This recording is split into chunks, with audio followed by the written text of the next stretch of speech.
exercise and well-being. I work with people who were affected by HIV. And then as I moved into perimenopause, I was wondering what the hell it was. What is this stuff? What is it all about? And I started to train with a school called Red School, who specialize in really the psychotherapy, the psychological aspects of menstruation and menopause, and how these two aspects of being female want us to grow, want us to develop and learn and grow into our whole selves. That this whole cyclical business of being female is actually growthful and positive. And this has been a huge blessing for me and has absolutely changed my life. And this is really what I'm going to be sharing with you today. So I'm also a Yoga Nidra meditation guide. And that is a kind of guided meditation. And you're going to have access to that in your goodie bag. And in 2022, so a couple of years ago, this is my book, Second Spring, was published by HarperCollins. This was like a hugely exciting, massive thing for me. And really the distillation of 30 years of investigating the body and being with the cycles and being with the cycles of emotion and understanding how we can make friends with ourselves and develop a better relationship with ourselves. And that's accumulated in this book. And here I am now. And I work one-to-one, I work with groups, I'm a facilitator, I'm writing my second book, which is a journal, which will be out in this September. And I'm an artist, I work with Stitch and Story, and there's a podcast and stuff. So if you go over to my website later, there's this goodie bag for you, which has a huge range of resources, books and information and good websites, and there's some free Yoga Nidras for you to enjoy, all kinds of stuff for you to enjoy, so you can find out a bit more about what my current work looks like there. So that's all about me. So what we're going to do today is we're going to discover and define clearly what perimenopause, menopause, and postmenopause is. We're going to discover the huge variety of when and why it might happen. And I'm going to give you a sort of quick guide to your hormones so you understand a bit more about that. We're going to talk about symptoms and what those might be, and a little bit into what might be causing them. We're going to talk about HRT, the basics of HRT. We're going to talk about how ageism and misogyny will be affecting you, particularly at this time of life. And I'm going to offer you this seasonal growth model and the gifts of perimenopause, which will absolutely radically change your view and change your experience of being in perimenopause. And I'm really curious, can you put in the chat if you're in perimenopause now? So if you're experiencing some kind of menopausal symptom, well, in the live here, there are 21 people. I'm curious how many out of 21 are perimenopausal or think they might be. So if you could put that in the chat, and I'll have a little eye on that one. Tuflon. Yeah, there's lots of yeses coming up there. Cool. And while you're looking at this, could you put in the chat also what words or associations come up for you when you hear perimenopause or menopause? What words or associations you have? So that might be sweats, says somebody.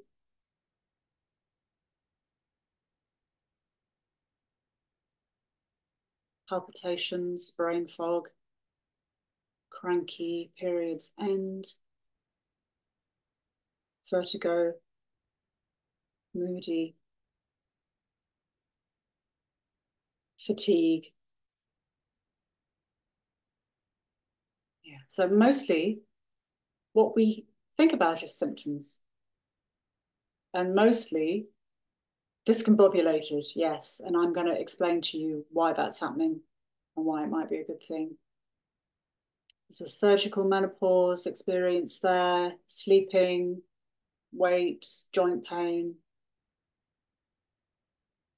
and overthinking. Okay, thank you so much. So you can see there's quite a wide picture of experience and symptoms there. Feeling invisible, lost my way. Oh, thank you so much for sharing these experiences. And just to really affirm that these experiences of discombobulation, of losing your way, of brain fog, not knowing what the hell's going on, are really common, and they're part of the process. They're part of the process of change. So first of all, I'm going to get really clear, because you often hear menopause used as a catch-all to refer to the whole period. And it's not, it's really helpful to be precise in our terms. So perimenopause is the time when symptoms are being experienced before your periods stop. And I'm going to, in a moment, I'm going to show you when that might be happening. But it's a time when you have symptoms before your periods end. And then menopause is a year after your last period. And then after that, it's post-menopause. So actually, technically, menopause is really just a moment, and then you're in the next moment, you're post-menopausal. So when you're talking with your friends, if you're referring to menopause, you probably mean the whole damn thing. If you're going to your GP to talk about symptoms, this is the language that they're going to be using, and this is specifically what they're going to mean. So it's really useful to know, so you can be really clear with your doctor when you go and talk to them, if you go and talk to them. So those are the terms that we're talking about, and it's my intention to be really, really clear which bit I'm referring to when I'm talking. Okay. So how long does it go on for? This is for a natural menopause. So a menopause that arrives instantly. Ta-da! I get it wrong. I'm talking about this first one is about how long perimenopause is, not menopause. So how long does perimenopause last? Between 2 and 10 years. And every kind of experience is possible. Some people just stop their periods with no symptoms at all. Some people have 10 years of difficulty, and the rest of us have something in between. So it's a very movable feast. That's for perimenopause, the time when you have symptoms. The average age for menopause, i.e. a year since your last period, is 51 for Caucasian women. So that means that a year since your last period could be between 45 and 55. So that's quite a wide range of normal. If you are Southeast Asian, the average age for menopause, i.e. a year since your last period, is 46 and a half. So that means that you could be experiencing perimenopause at 30, potentially, if you're Southeast Asian. And so this idea that I think a lot of people with different heritage don't know that perimenopause can start at different ages, and it can be mistaken for other things. So very important to understand that this age timeline of 51 is almost useless in terms of understanding if you're in perimenopause or not. It can start much, much earlier than you expect. I mean, there is, let's have a look at the other times when menopause arrives.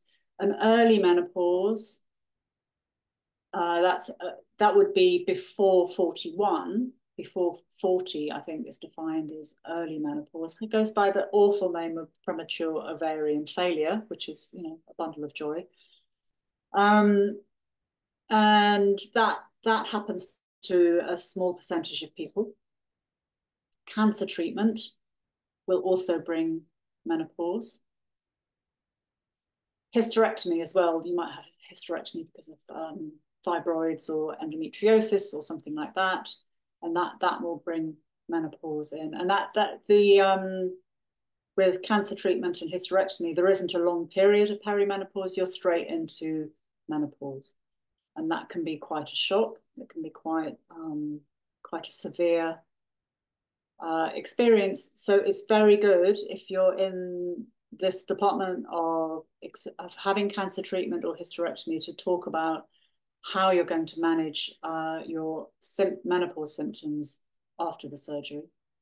And of course, non-binary and trans men will also experience potentially menopause. So there's a huge range of different experiences, and even occasionally a very small percentage of girls can go into perimenopause and menopause when they're very young. So that is also a thing that can happen. It's not very common, but it can happen. So I guess what I would love for you to get is the huge range, the difference. And it's not, I think perimenopause arrives and we start to feel some of the symptoms that you mentioned, maybe achy joints or feeling discombobulated or brain fog or something like that. And because we live in an ageist culture, we think, oh, this is what it is to be old. But this is not the case. Perimenopause is a temporary transitional process to a different way of being.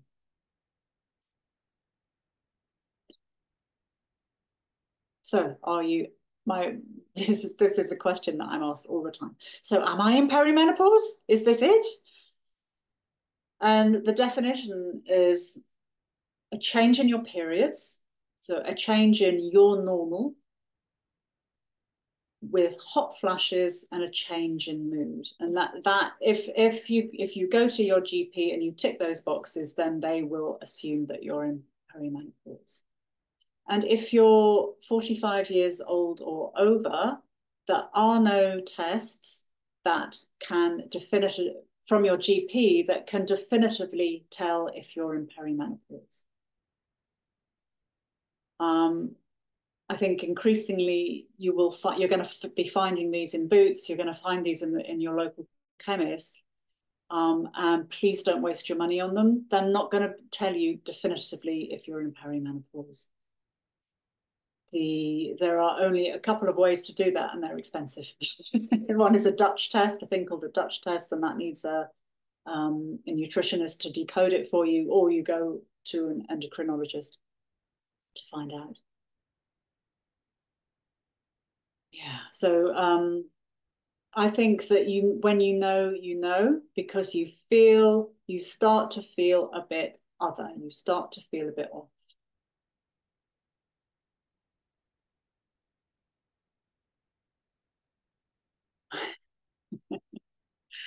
I'm just reading someone's comment about bonkers periods there. Hello, you. So This is what perimenopause is not. It is not a deficiency. You will hear a lot of people talk about it, about perimenopause being a hormone deficiency. That is not the case. It is not a disease or a condition. And as I mentioned earlier, it is not old age you are experiencing. It is a transition. And it need not be a catastrophe. There is a lot of fear-based catastrophizing in our world around perimenopause and menopause and aging. And the reason this exists is mostly to sell stuff. It's clickbait. It's to make you buy the newspaper, to make you click on the article. This is not a catastrophe, or need not be a catastrophe. What perimenopause can be is a transition. It's a transition into a more whole, into a happier way of being. It's definitely a place of hormonal ups and downs, as you're experiencing, as you are sharing in the chat. There's a lot going on. It feels like being in a washing machine or being tossed in a stormy sea. And all the while you're being tossed around in that stormy sea, you're carrying on, you're holding it together, you're holding down your job, you're caring for your people, your family, your community, pretending everything is normal, where inside there's a revolution. So there are definitely hormonal ups and downs for a while. It is also a time of life laundry. And, you know, it's a time to Mary Kondo your life. And you'll know there's stuff that you just can't be bothered with anymore, that you just don't want to do anymore. Maybe there are toxic friends that you just can't be bothered with. There are tasks that you're just not going to do. My favorite story is one that a colleague told me of her mother-in-law who, I think it was something like she took the oven to the tip. And she took the cooker to the tip because she wasn't going to cook for her family anymore. 50, done. I'm done with that. She had decided that she had done enough of that and she didn't want to cook family meals anymore. Oof, that was it. So this is a natural process of sorting what you want in your life and what doesn't suit you anymore. And perimenopause is the perfect time to prioritize your well-being, because your symptoms are telling you that you need more care. They're showing you that it's time to really prioritize yourself and put yourself first in your life and set yourself up for the rest of your life. What kind of postmenopausal life do you want? And I'm assuming you would like one that is full of adventure or creativity or fun and laughter and doing stuff with your mates and all the things that we aspire to do. And in order to have that energy, you need to start prioritizing your well-being now, bringing out the big guns. This is the time to look after yourself. So here's a little bit about your hormones. So here's estrogen, just like Jessica Rabbit. Lots of it around in your menstruating life in your 20s and 30s. And in your 40s, well, we'll see what that picture looks like. So there's all this good stuff, multitasking, strong bones, and an even mood.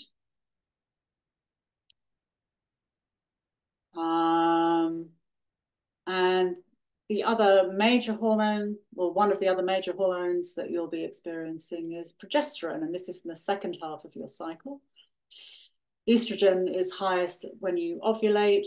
If you're still ovulating, progesterone comes into dominance in the second half of your cycle, and it soothes and calms. It's anti-inflammatory. It's antidepressant. And it's an autumnal phase as progesterone arrives in your system. And this is me aged, oh, I don't know, 10, 9, 10. There's me. And I got all the way from 10 to 58, which is my age now, all by myself.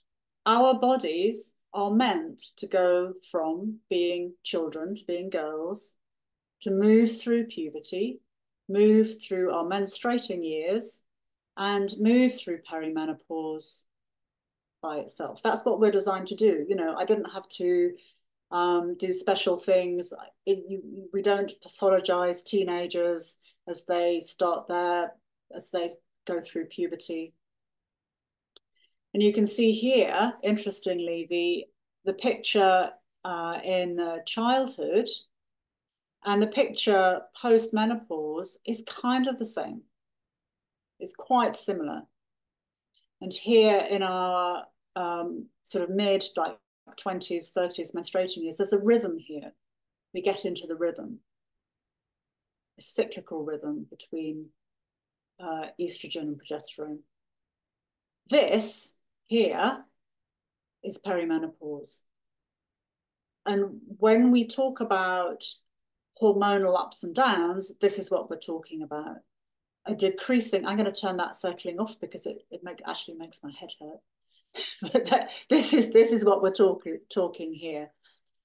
This decrease in progesterone, which tends not to be even, but it's a slow decrease in progesterone, and then a lot of jumping around in estrogen. And these estrogen spikes and the relationship between the estrogen and progesterone is what is causing the shifts and difficulties in your body currently. Oh, that's a flashy thing again. Oh, I don't know why I did that. So I'm going to look at the chat again now. Can you guess what the other major factor is in perimenopause? Can anybody guess? So we've got estrogen, we've got progesterone. What's the other thing that is going to influence how you're feeling? You can stick it in the chat.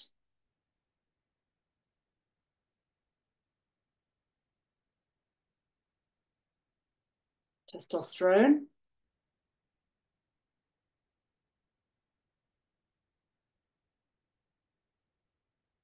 Yeah, excellent hormone, testosterone. The biggest player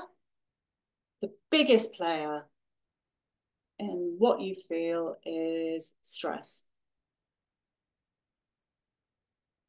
This is the biggest impact because the cortisol changes the dynamic balance or the dynamic shifting between estrogen and progesterone. And your stress contributes and worsens all these things: the flushes, the weight gain, sleep disturbance, increased inflammation in the body. So that means joint pain, all sorts of different inflammatory conditions that arise in perimenopause. The cortisol will worsen your bone health and, of course, impact your heart health. So before you do anything else, I'm running another webinar same time next Tuesday, where we're going to completely nerd out on self-care. So do sign up for the second webinar to learn more about this. So we're going to touch on this stuff briefly today, but we're really going to go in deep next week. Before you buy supplements, before you do anything, whether you take HRT or not, before you do anything at all, look at where the stress is in your life and what you can do about it. And this will make the biggest difference.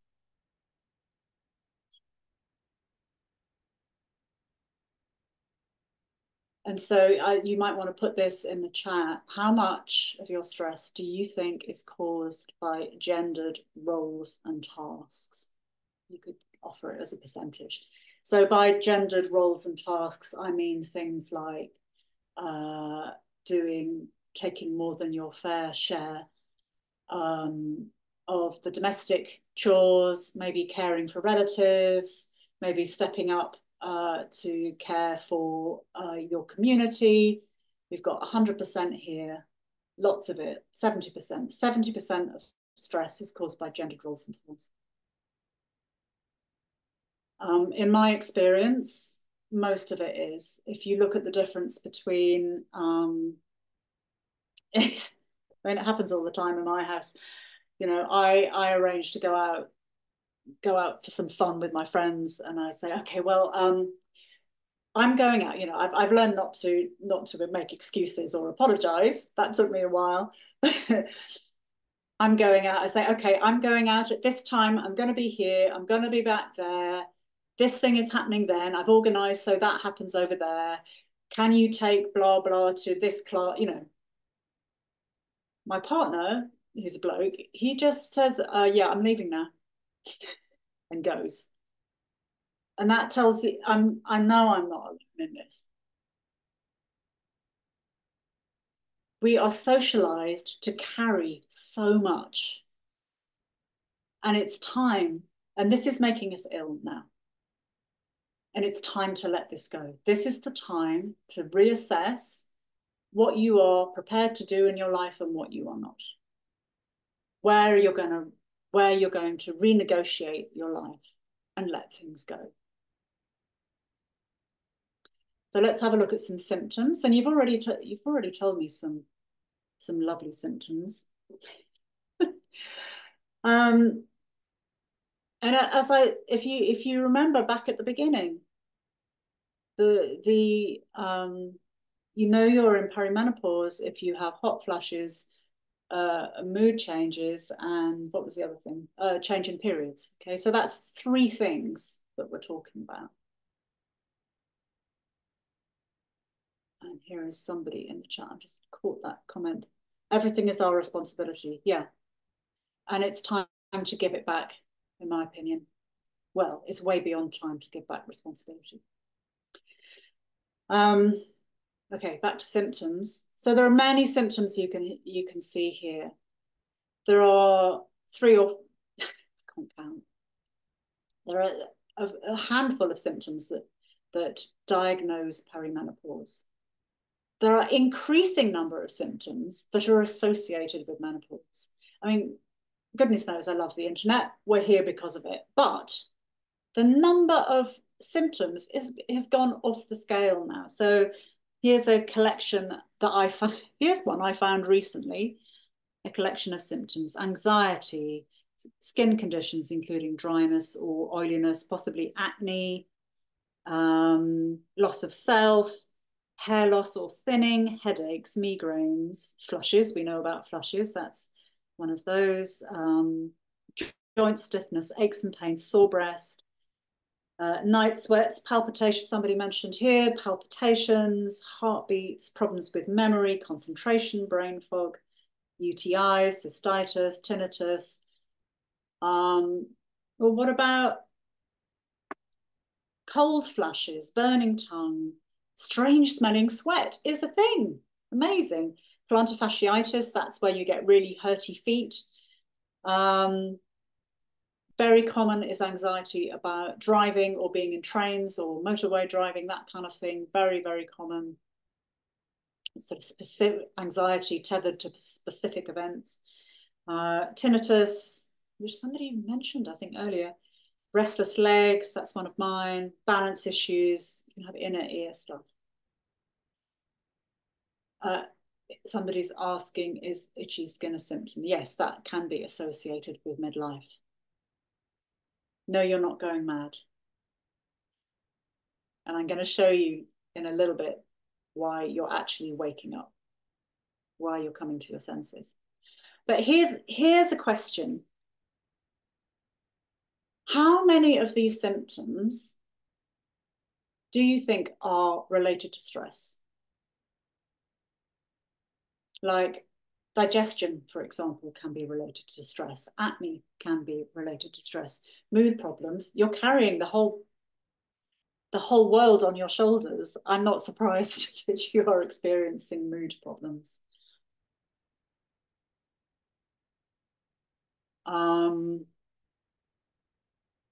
Much of this stuff is to do with stress.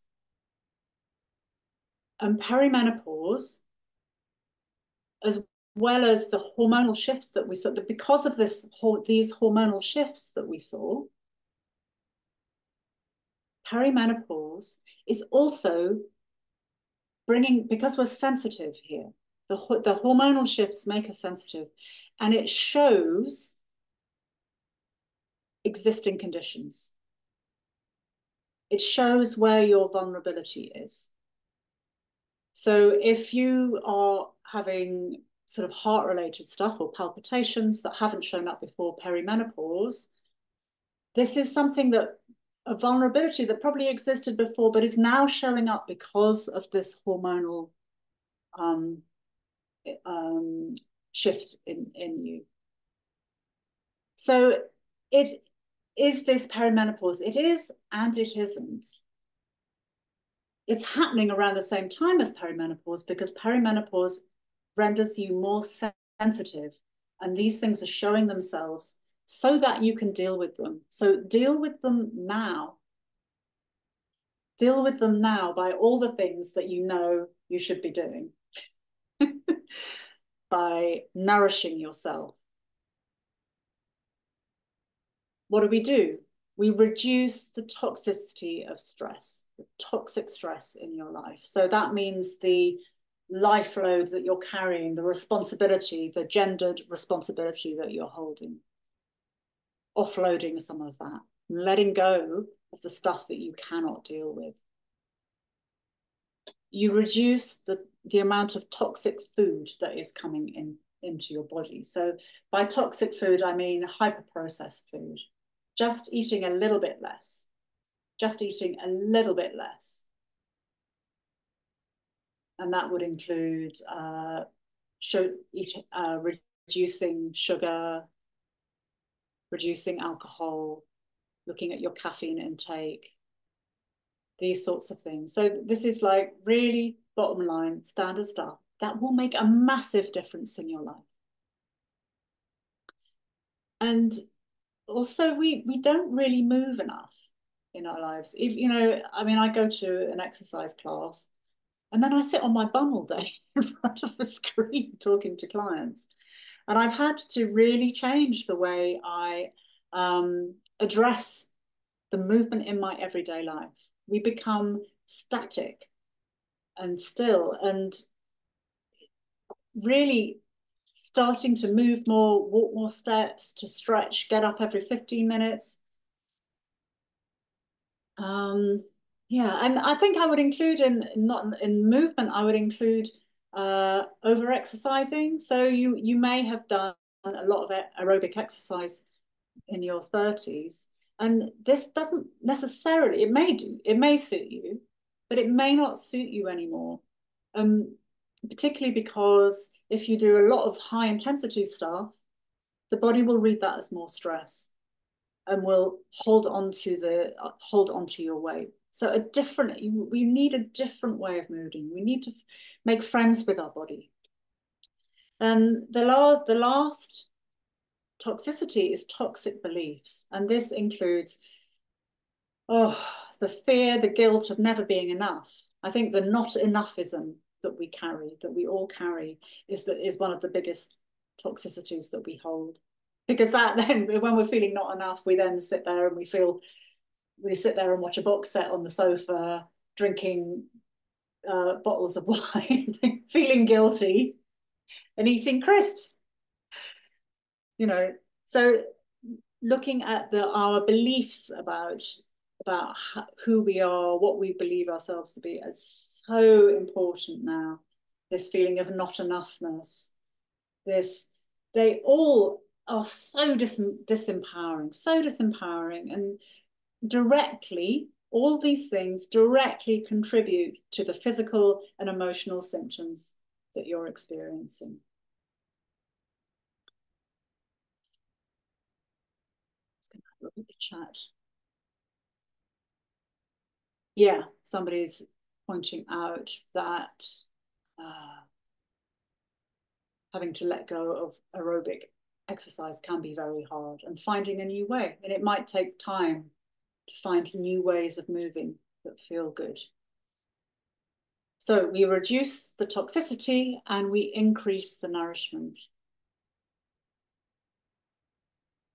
And relaxation and rest have to become non-negotiable.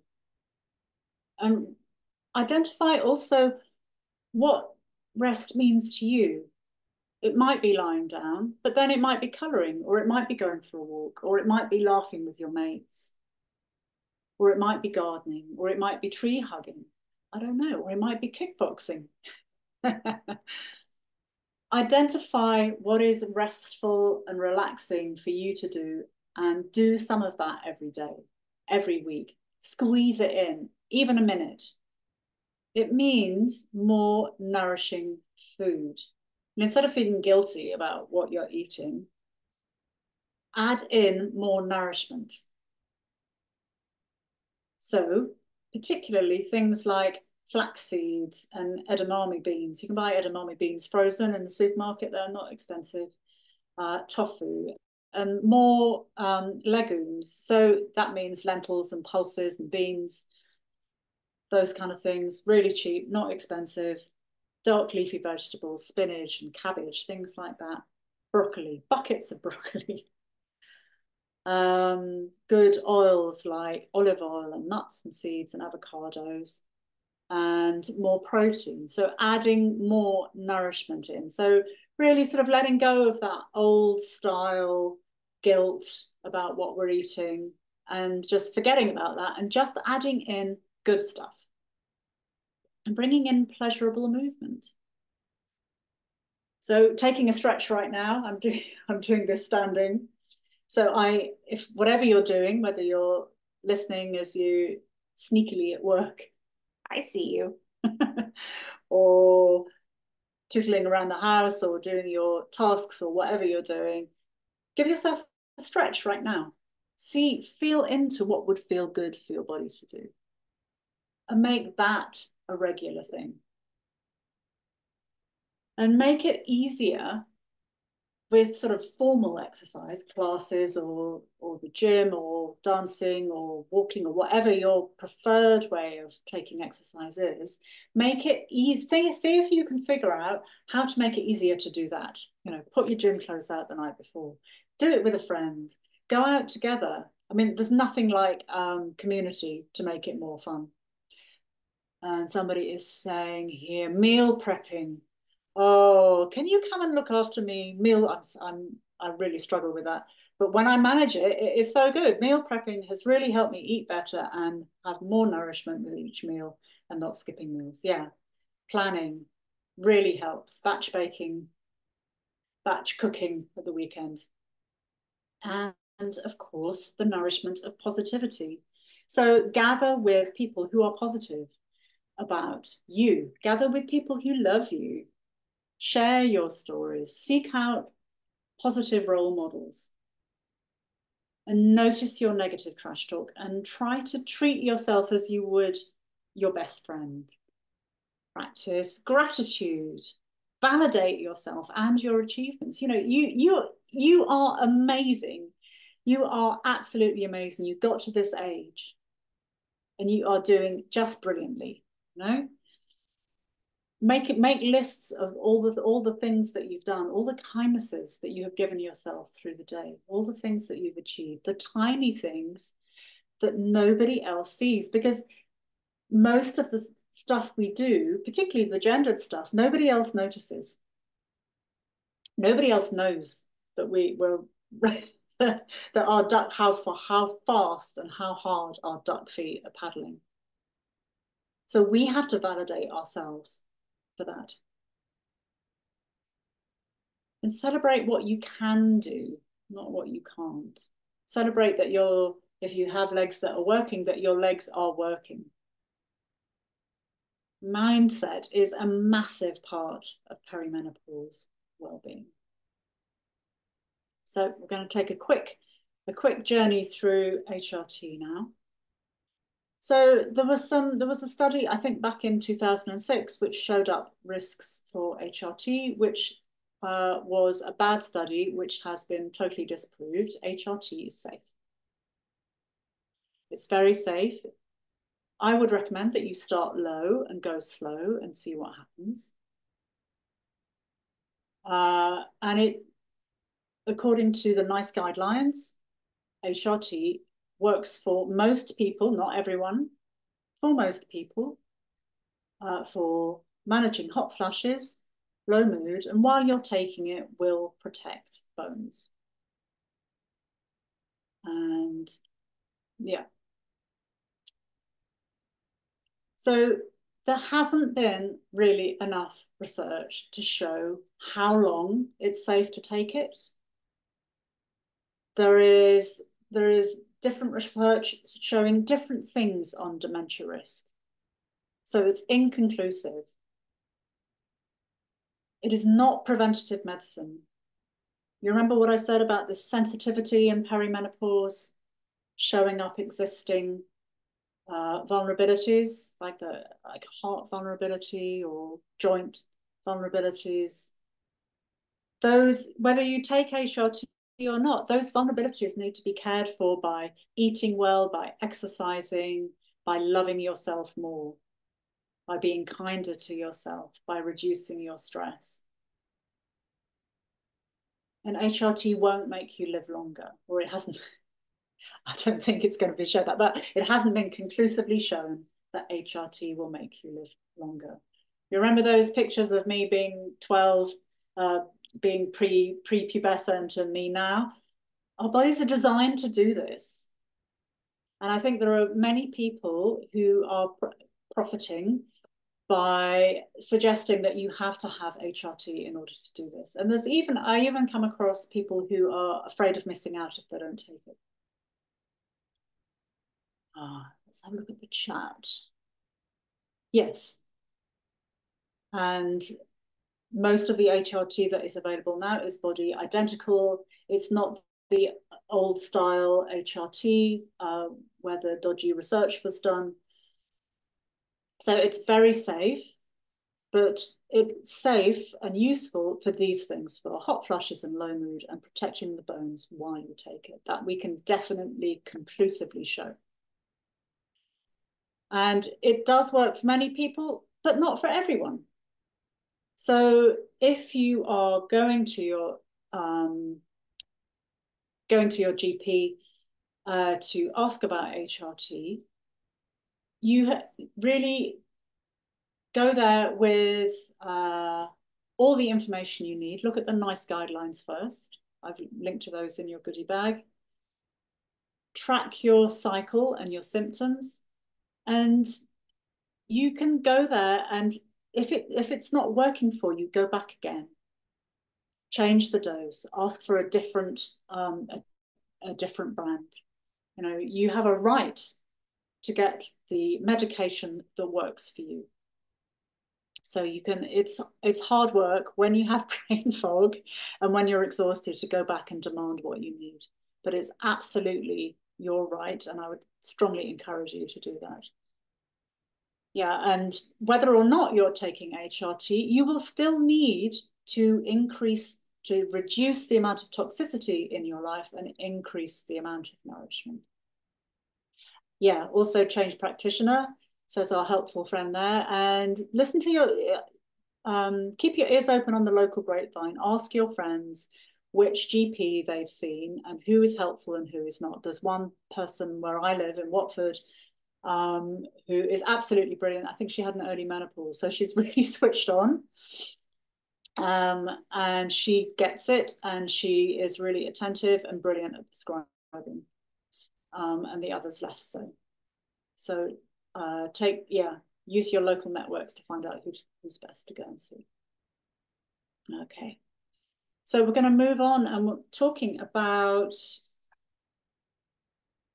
gifts. Oh my God, there are gifts. What the hell? What the hell, Kate? Let me explain. So perimenopause is one aspect of the cyclical process of renewal. So here's the seasonal map. Here we are in spring. You know, we're expanding. The light is calling us out. We're waking up, wanting to go out, and I haven't been planting bulbs. I've been planting seeds and getting out there, expanding, feeling more autonomous. And the autumn and winter bring more sensitivity and inward focus. So that the whole of life, our in-breath and out-breath, the daily circadian rhythm is all about these cycles of expansion and contraction. And this is mirrored in our menstrual cycles. So after our periods, we're in a place of more expansion, of increasing expansion, into our ovulation, the summer of our ovulation, the autumn of our premenstrual phase starts this process of sensitivity. And the menstruation, much more concerned with rest and quiet.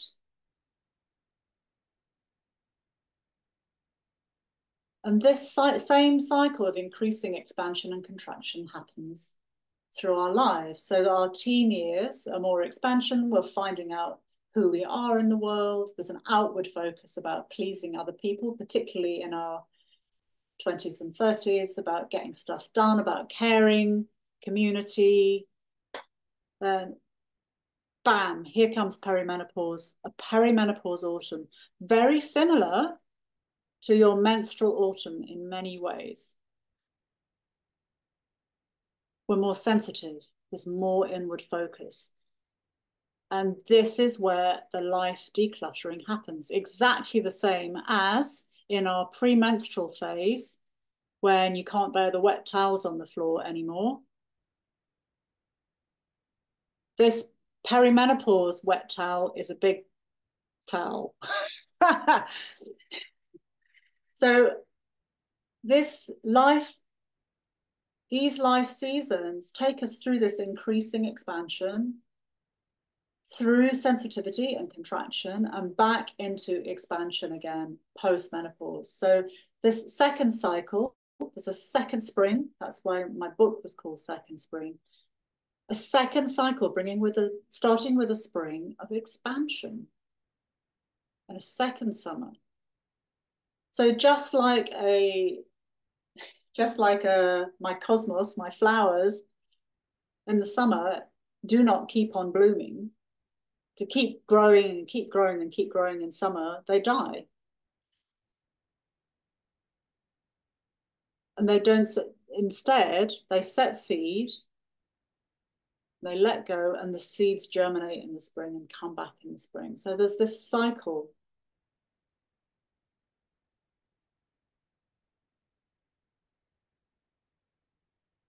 Yeah, okay. So if you can identify what triggers you in your premenstrual weeks and what soothes you in your premenstrual weeks, this is the same as what is going to trigger you and soothe you in your perimenopause. You can see from those diagrams that your menstrual cycle is setting you up, is teaching you how to do perimenopausal. It's teaching you to let go. It's teaching you about your sensitivities. And so you can think about it, or you can put it in the chat. What really triggers you? One thing that triggers and one thing that soothes you in your premenstrual weeks. And here's someone saying, work triggers you and nature soothes. So really good to know that and to plan for how to manage your work in a different way, how to renegotiate your work in a different way. And that, you know, you may be in a position of control at work, and if you're not, then it might be around making sure you get enough protein before you go to work, so that your blood sugar doesn't crash, for example, or making sure you get enough rest around it. So there's this beautiful mirror in the menstrual cycle that is teaching us how to care for ourselves. And I would strongly advise you to investigate, to reflect on your menstruating years and what, you know, just one thing, what really triggered you and what soothes you, and how can you use that now in your life to create a self-care plan. And again, this time next week, we'll be going deep into the self-care plans. People trigger me. Yeah, less people. Much too people-y this world, and chocolate. Brilliant. Yeah, sensitive to people. There's a real permeability that comes in perimenopause. Noises. Yeah, I should have mentioned that noise sensitivity is highly prevalent mess. And there's a huge need for time to yourself. Yeah, your menstrual cycle has been training you all along. If only we knew this. So please tell your young people about this because they need to get practicing now. Nature soothes me, peace and calm, less noise. I highly recommend you look at the chat if you haven't, because there's so much wisdom going in there. Yeah, noise and being on the run. Absolutely. So, oh my goodness, it's 5-2. There's just so much I want to share with you. So here are the gifts. The gift of discernment. You can now see how systems are working and not working and where the faults are. And you know what's going wrong. You know where injustice is. You absolutely see it clearly.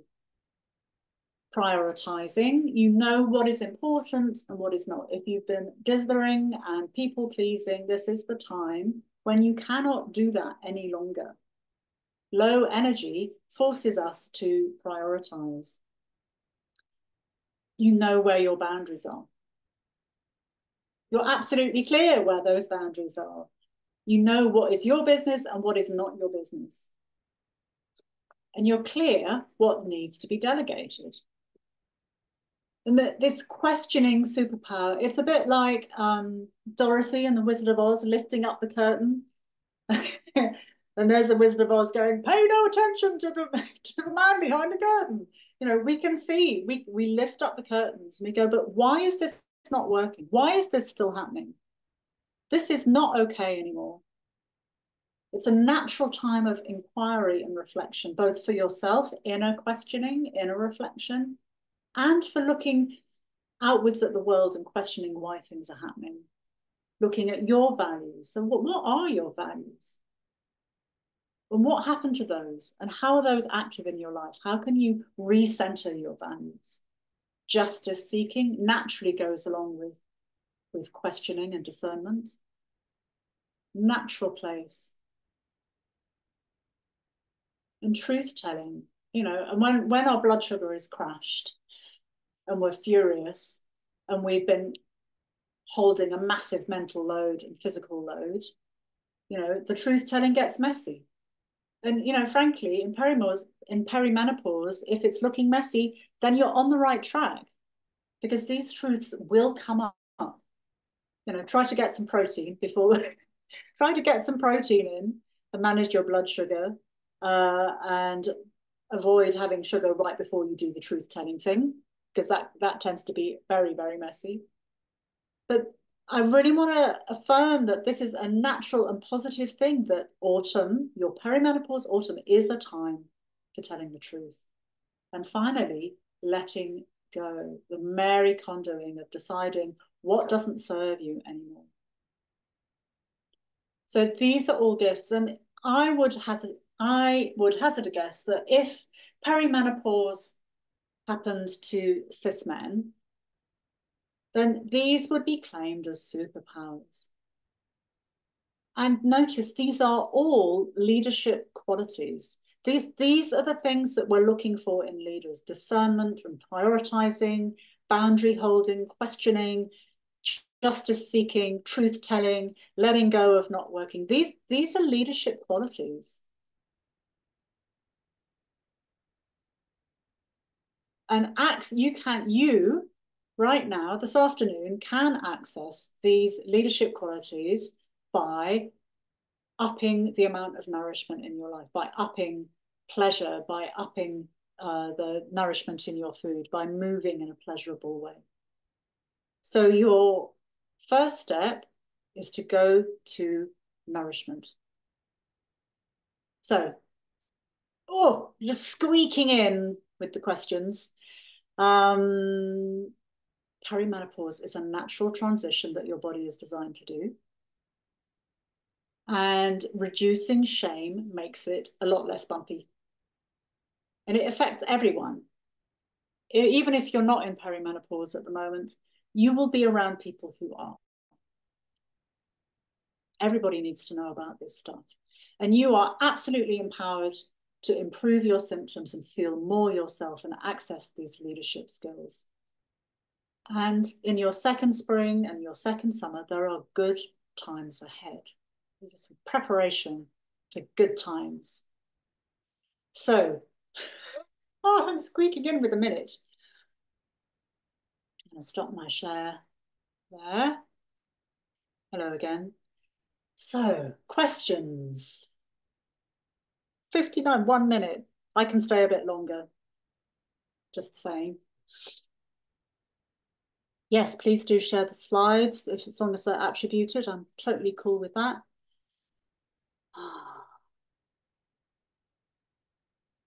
Yeah, somebody says here, I'm usually a very peoply person, but there are some days I just want to curl up in bed.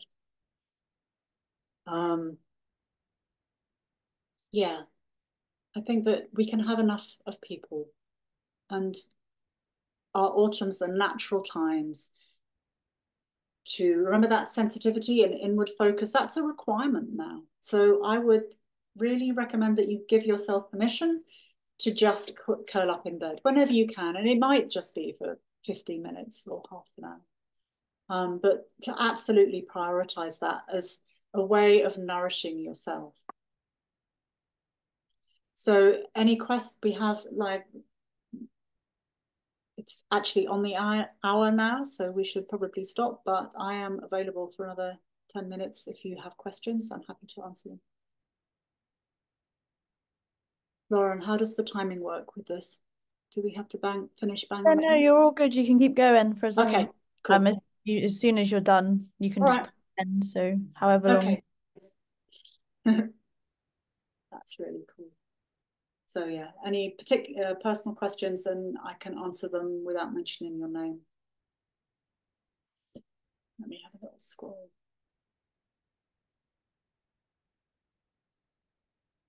Yeah, someone saying that low mood in the morning is triggering.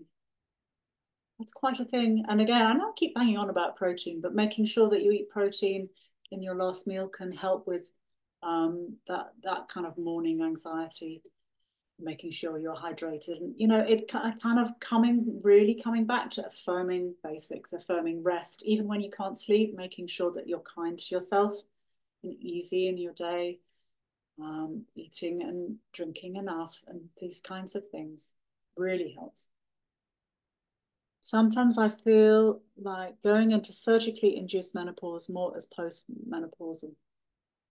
Surgically induced menopause can bring on really strong symptoms suddenly.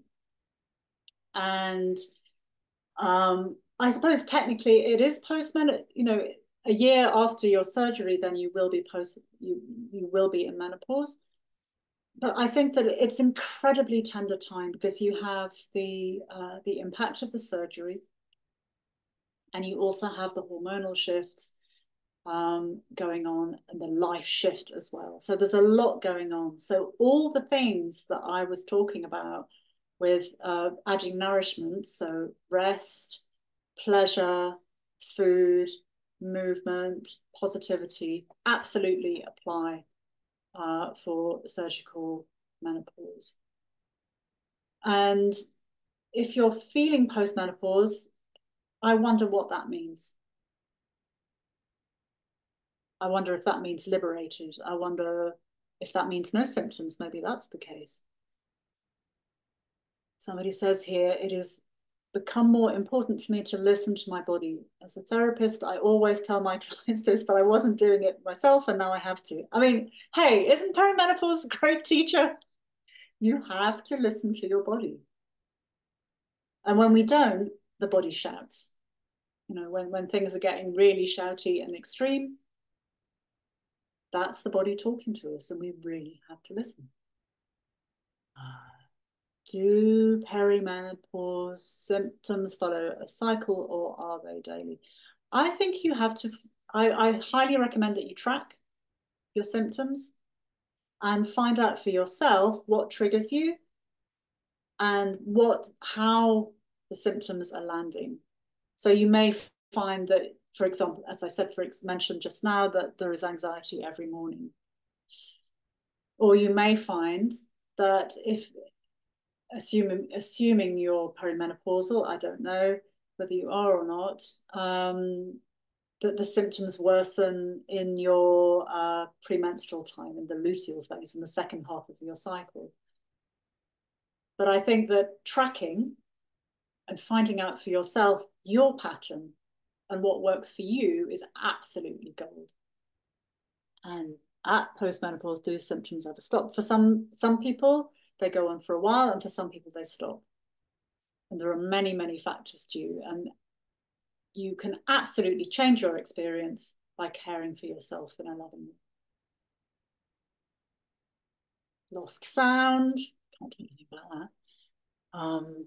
Oh, someone's been doing their life laundry, fantastic. And it's happening naturally. Congratulations, that is wonderful. Don't have much patience for people pleasing. Most of the time I feel liberated. My health is telling me my weakness is you just have to take care of yourself. More massive, huge best wishes to everyone. We are all amazing. Yes, we are. Does evening primrose oil help? Can help some people. If you're interested in trying that, I would see if it works for you. It's quite easily available.